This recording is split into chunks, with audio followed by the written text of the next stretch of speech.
Today, we've got quite a story. It's from a battle report, and honestly, the title alone grabs you. Da Red Wunz Go Fasta. Yeah, it definitely does. Sets the scene, doesn't it? Green versus red, lots of speed. Totally. It's this, like, vivid nightmare image, so this Yeah. deep dive is all about that report. Exactly. It details this really intense clash between the Ultramarines, the poster boys of Imperial might, led by a Captain Aurelius, Okay. and this massive orc force, Hmm. a real green tide, led by the legendary Wazdaka Gutsmek. Wazdaka. Okay. Big orc energy there. Yeah. And our goal here, well, it's to unpack the tactics, right? Right. Yeah, the tactics, the unexpected twists, and really what lessons were learned. The hard way, usually. Always the hard way in these stories. We want to give you that shortcut to understanding how strategy plays out under, well, extreme pressure. Even when one side uses vehicles held together by hope and Squigs. Right. So the setup. Captain Aurelius is defending this Imperial Fortress. A classic scenario. Holding the line. And facing him is this horde of orcs in their signature red vehicles. You know the drill. Red Wunz Go Fasta. Ah, It's orc physics. Exactly. And these aren't sleek machines. We're talking ramshackle planes with maybe no wings, but extra wheels. Yep. Buggies firing. Aha. Literally living creatures called Squigs. Bikers, walkers, the works. All painted red, all fast. Chaos on wheels. But Aurelius, he came prepared. He had this Iron Storm spearhead. Which is serious hardware. We're Now- talking tanks. A Gladiator Reaper, a Vindicator Assault Tiger, Yeah. and a Ballistus Dreadnought, this big walker, nicknamed Nightslayer. Sounds intimidating. It does. Plus, drop pods ready to slam down Infernus Marine. You know, the flamethrower guys. For rapid deployment right into the thick of it. And air support from a Storm Raven gunship. And overseeing the tech side, Tech Marine Isambard. A well-rounded force. Maybe. Built for defense, seemingly strong. Seemingly. Okay, so let's get into it, turn by turn. How did this actually unfold? All right, turn one. The Ultramarines definitely opened strong. Aurelius, he identified a major threat immediately. What was it? This big orc carrying they call it a shock attack gun. Oh, I know those. Nasty bit of kit. Yeah, uses warp tech, fires snotlings, tiny orky creatures into enemy vehicles. Or pilots. Ugh. Yeah, you want that gone. Fast. Absolutely. So Aurelius ordered the Nightslayer, the Ballistus Dreadnought, to take it out. And did it. Instantly. Last cannons hit, 12 damage. Threat neutralized. Just like that. Nice. That's a good start. What else? Well, they kept up the pressure. The Gladiator Reaper tank and the Storm Raven gunship teamed up. Okay. They targeted an orc truck, one of their transports, Yeah. blew it up, killed a couple of beast nagas inside. The rest had to bail out. Exposed. Exactly. And the Vindicator tank, with its big demolisher cannon, Oh. saw its chance. Wiped out 4 more of those beast snagga boys right there. Ouch. The Ultramarines are really laying it on thick. Oh, yeah. And the Storm Raven wasn't done. Fired its crack missiles, took out an orc biker. It was a really deadly opening salvo. Very efficient. You'd think that might slow the orcs down, but, well, they're orcs. Right. They just keep coming. They're speed freaks. The bikers, led by Wazdaka himself on his Diff Killa Wartrike. That's a special bike. Yeah, unique ride. They just tore right through the gust cloud from where an Ultramarine drop pod had just landed. Ah, straight into the newly arrived troop? Exactly. The Infernus Marines inside, they reacted fast. Overwatch fire, flamethrowers blazing. Managed to get any. Took down 2 bikers. Not bad, but the charge continued. Yeah. Elsewhere, Orc Ludas and more beast snaggas started shooting at the Ultramarine assault intercessors. How did they fare? Their power armor held up pretty well initially. Tough guys. But then, What happened? things shifted.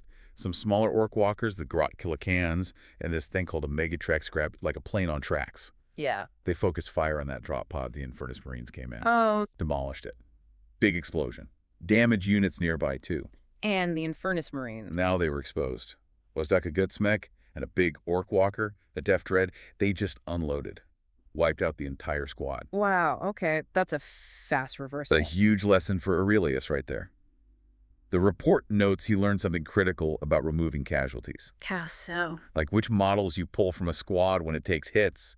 Do it right, you might pull the unit out of line of sight or out of combat range. He didn't, and it cost him the squad. A micro-level mistake with major consequences. Brutal. What else were the orcs up to? Oh, they were busy. Their psyker, the weird boy, did a warp jump, basically teleported Where to? right into the Ultramarine deployment zone. Dropped off a unit of breaker boys behind enemy lines. Bold move. Flanking maneuver. Very. And elsewhere, that scrapjet and the squig buggy, yeah, the one that fires explosive squigs, they rammed the Ultramarine scouts, Took them out. killed 3. The last 2 managed a tactical retreat, pulled back just in time. Okay, so chaos breaking out everywhere. What about the center? That's where it got really bloody. The Ork Beast Boss, this huge orc with a massive claw. Sounds terrifying. He and his beast nagas charged the assault intercessors who'd held up earlier. And this time? This time it was a slaughter. They just unleashed something like 42 attacks, wiped out 3 Marines, then the sergeant, then the lieutenant, decimated the unit. Jeez, that's overwhelming force. Totally. The Storm Raven tried to retaliate, shot back, Yep. killed 1 single beast snagaboy, hardly made a dent. So, end of turn 1, how are things looking? Seems like the Orks hit back incredibly hard. They really did.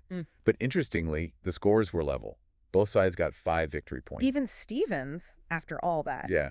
It shows how brutal the fighting was, but also maybe that the Ultramarines achieved some early objectives despite the losses. Yeah. But the Orks definitely showed their teeth. Okay, on to turn 2. Ultramarines need to stabilize.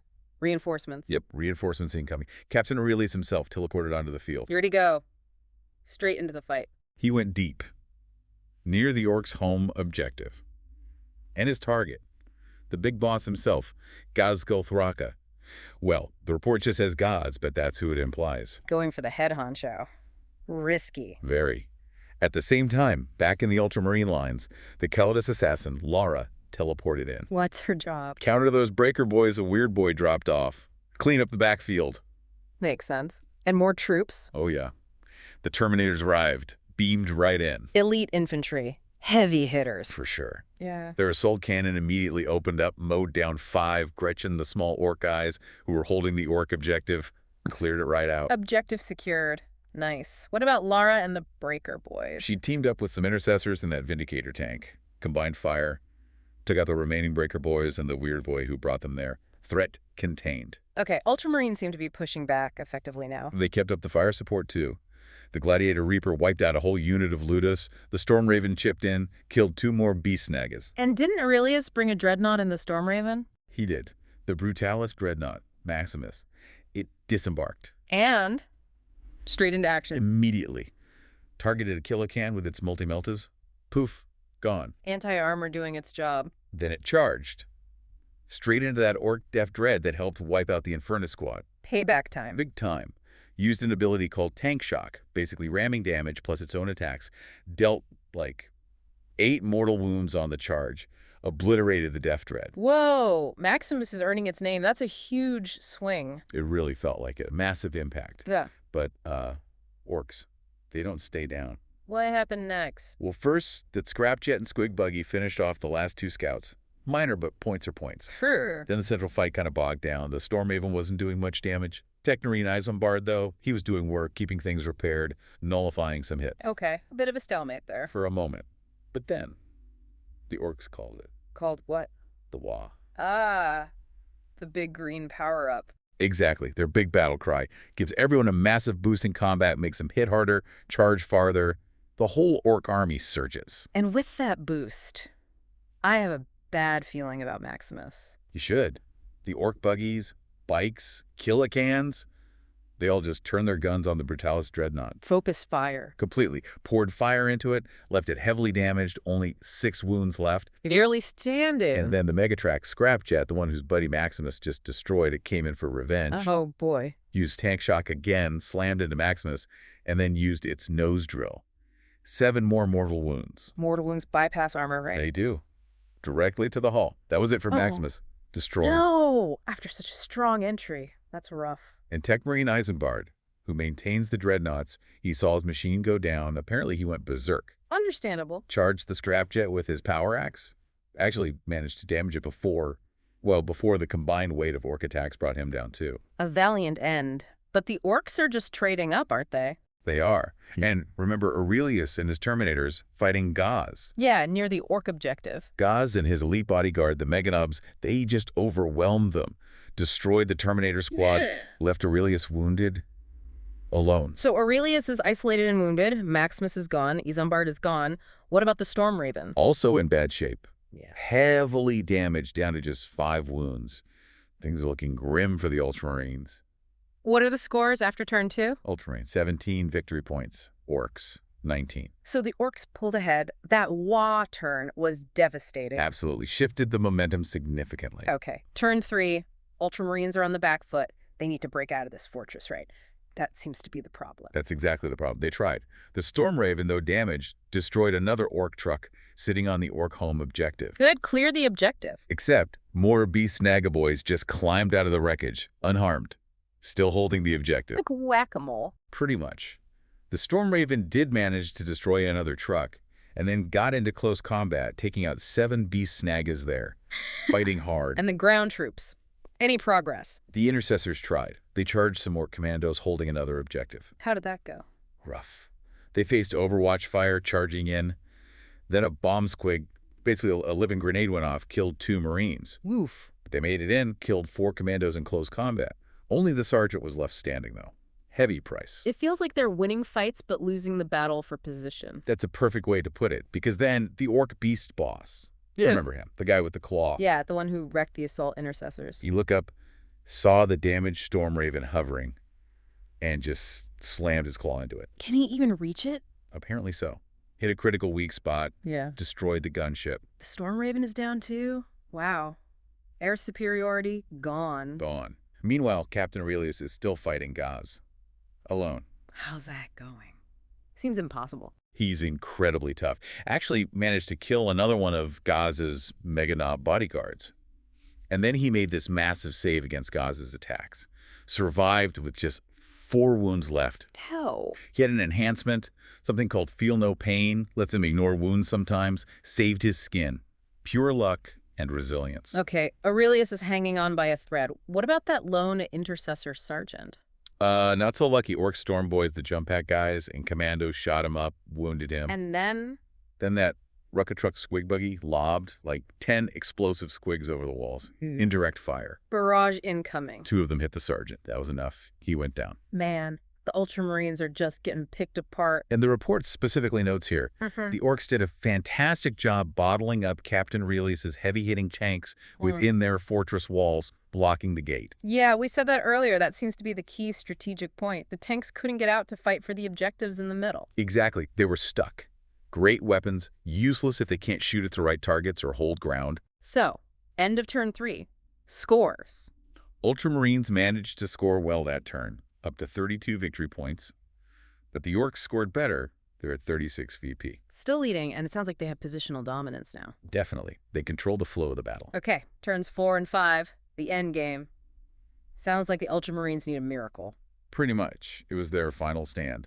The Calais assassin, Lara, she came back from reserves. Right, she can redeploy. Cleared out some Orks on the left flank, did some damage, but eventually got overwhelmed and fell. Another asset gone. Who's left? The Ballistus Dreadnought, Nightslayer, was still fighting, managed to clear off the last of the beast Snagas they could see. Okay, still contributing. And the Vindicator. It lined up a shot on the beast boss, the big claw guy, unleashed its demolisher cannon, 19 damage, just vaporized him, instant kill, despite how tough he was. Finally, a big Ork character down, some measure of revenge. A little bit. And there was another key moment. Some Ork Storm Boys tried to deep strike behind the Ultramarine lines to score points. Behind enemy lines. A secondary objective. That's sneaky. But the Gladiator Reaper tank was watching. Overwatch fire.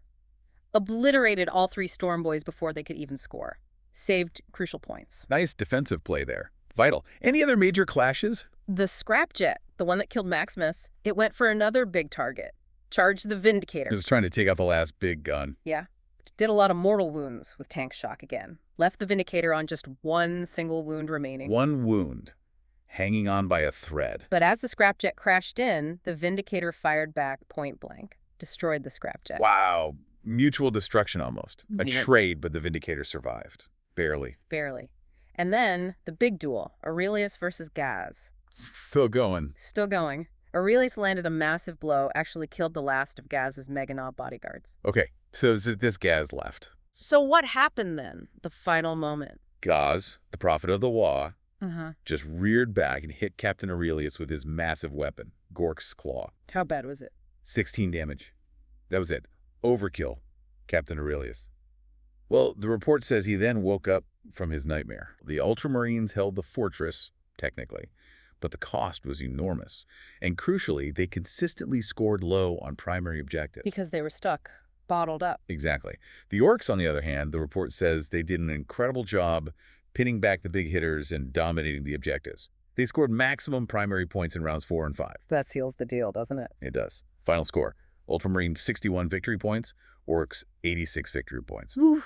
A decisive Ork victory? They Yes. played the objectives perfectly. They absolutely did. Which brings us to the takeaways.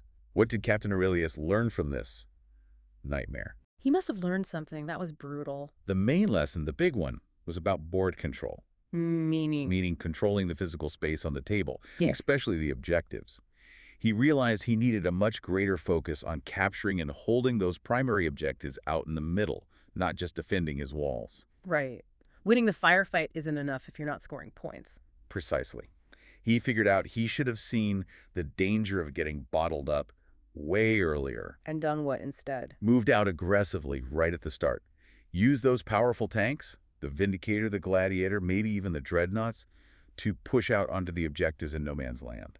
But supported, right. Can't just send tanks alone. Exactly. Backed Yeah. up by foot troops. Take the fight to the Orks in the middle. Contest those points from turn 1. Don't let them dictate the pace and location of the battle. Makes sense. Yeah. So change the strategy from defensive to aggressive board control. Any thoughts on his army list? Yeah, he concluded that for this kind of fight, having more foot troops would have been really helpful. To do what? Screen the tanks. Hold objectives. Both.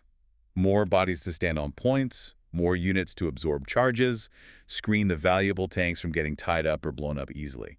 Okay, so list composition matters too.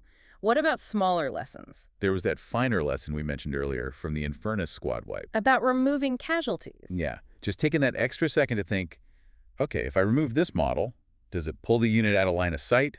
Does it take him out of charge range? Those small decisions could add up. Strategic casualty removal. Sounds grim, but tactically vital. It really is. So this whole battle report, it's not just, cool explosions and dice rolls. No, it's a real masterclass in, adapting your strategy on the fly. In understanding why objectives are everything and learning from mistakes, even huge, painful ones, it shows how vital controlling the space is. You can't just sit back.